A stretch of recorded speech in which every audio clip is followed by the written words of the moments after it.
Hello, मैं हूं मंजूर आखुन और आप देख रहे हैं the book buffet with Akhund. आज हम जिस किताब के बारे में बात करेंगे उसका नाम है हम सफ़र। ये फ़रहत इश्तियाक का बहुत खूबसूरत रोमानी नावल है। इस पर ड्रामा भी बना है।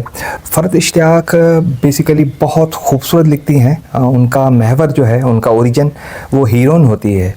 हीरो बैक पे होता है, हीरोइन उसकी महवर होती है। सारी स्टोरी जो है ना उसके इर्द गिर्द चलती है और लास्ट में शुरू में दुख आते हैं, दर्द आते हैं और at the last happy ending. बहुत खूबसूरत नावल लिखती हैं वो। ये भी बहुत खूबसूरत नावल है उनका हम सफ़र। शुरू करते हैं हम इसकी स्टोरी। एक हीरोइन है इसमें, उसका नाम है खुर्द और हीरो है अशर। मैमुना एक बेवा है, उसकी बेटी का नाम है खुर्द, वो जो इस नावल की हीरोइन है। वो कैंसर में मुब्तला है और उसका जो भाई है बसीरत हुसैन नाम है उसका, वो बड़ा बिजनेसमैन है। उसकी बीवी है, उसका नाम है फरीदा बेगम और उनका एक बेटा है अशर जो इस कहानी का हीरो है, इस नावल का हीरो है। वो अमेरिका गया था आला तालीम हासिल करने के लिए। वो लौट के आ गया है। अब वो अपने वालिद साहब के बिज़नेस में उनका हाथ बटा रहा है। मैमुना को जब पता चलता है उसको कैंसर है और उसके पास टाइम बहुत कम हो रह गया है, तो वो बसीरत हुसैन को बताती है और उसको बहुत दुख होता है बसीरत हुसैन को कि वो अपनी बेवा बहन और भांजी का ख्याल नहीं रख सका, बिज़नेस में इतना मशगूल रहा। तो वो इन दोनों को अपने घर लेके आता है और अशर से उसका निकाह करा देता है। अशर पसंद नहीं करता है ख़ुद को, ना ही खुर्द उसको पसंद करती है, लेकिन उनका निकाह हो जाता है। इस दौरान मैमुना का इंतकाल हो जाता है, फिर उनकी रुखसती हो जाती है अशर की, खुर्द की। थोड़ी सी मिसअंडरस्टैंडिंग में चल रहा होता है काम। एक इसमें जो बसीरत हुसैन की बीवी है फरीदा बेगम, उसका character at the end novel के आखिर में आपको पता चलता है कि उसका करेक्टर कैसा है। वो बहुत अच्छा बिहेव करती है, ख़ुद को बहुत पसंद करती है, बहुत बेटियों की तरह चाहती है, लेकिन इंटरनली अंदर से वो चाहती है कि उसकी बहन की बेटी है उससे उसकी शादी कराए। तो ये कहानी इस तरह चलती है। उसके बसीरत हुसैन का इंतकाल हो जाता है और ये फरीदा बेगम एक मिसअंडरस्टैंडिंग पैदा करती है। एक करेक्टर है खज़र आलम। खज़र आलम करेक्टर है, वो फरीदा बेगम की बहन की लड़का बेटा होता है। वो प्लांटेड करती है, वो लेके आती है, फरीदा बेगम उसको लेके आती है ताकि खुर्द और अशर के दरमियान गलत फहमियाँ पैदा की जा सकें। और वाकई वो गलत फहमियाँ पैदा हो जाती हैं। अशर घर छोड़ के चला जाता है। उस वक्त खुर्द हमल से होती है, लेकिन वो अशर को नहीं बताती है। फरीदा बेगम उसको घर से निकाल देती है खुर्द को।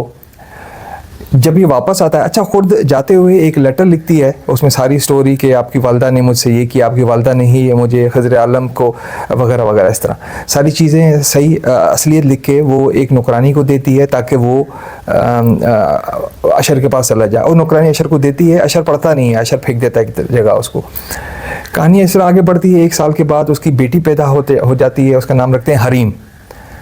उसका बेटी का दिल कमज़ोर होता है, डॉक्टर कहते हैं कि उसका ऑपरेशन होगा। तो ना चाहते हुए भी खुर्द अशर के पास आती है और उसको दिखाती है कि रिपोर्ट्स दिखाती है कि तुम्हारी बेटी है, उसकी रिपोर्ट्स हैं।